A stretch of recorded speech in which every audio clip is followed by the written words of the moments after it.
অভিযোগ উঠল স্বামীর বিরুদ্ধে। জানা গিয়েছে রাজেশ কুমার গুপ্তা প্রথমে বিয়ে করেন রেখা গুপ্তাকে। তাদের দুই সন্তানও রয়েছে। 12 বছর আগে রাজেশ কুমার দ্বিতীয়বার বিয়ে করেন রীতা সাহাকে। এরপর থেকে পারিবারিক অশান্তি শুরু হয়। তার প্রথম স্ত্রী রেখা গুপ্তা মাটিগাড়া তুম্বাচোদ এলাকায় থাকে এবং দ্বিতীয় স্ত্রী রানানগর এলাকায় থাকতো। প্রতিদিন রাতে রাজেশ তার দ্বিতীয় স্ত্রীর বাড়িতে যেত। তবে গতকাল রাতে বাড়িতে না আসায় রীতা সাহা রাজেশকে খুঁজতে রেখা গুপ্তার বাড়িতে পৌঁছায়।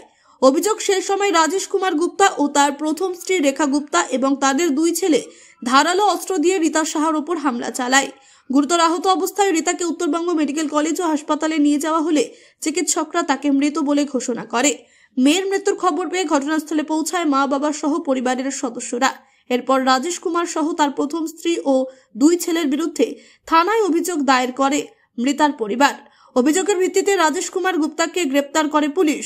ধৃত রাজেশ কুমারকে মঙ্গলবার শিলিগুড়ি আদালতে পেশ করা হয়।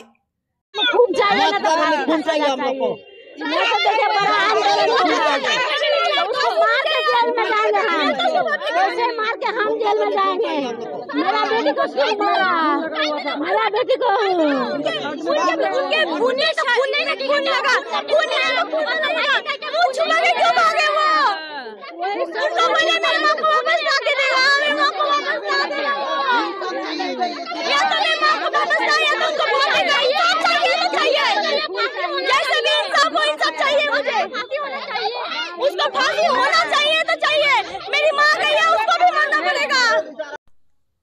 শিলিগুড়ি থেকে ভাস্কর রায়ের রিপোর্ট, কুলিক নিউজ।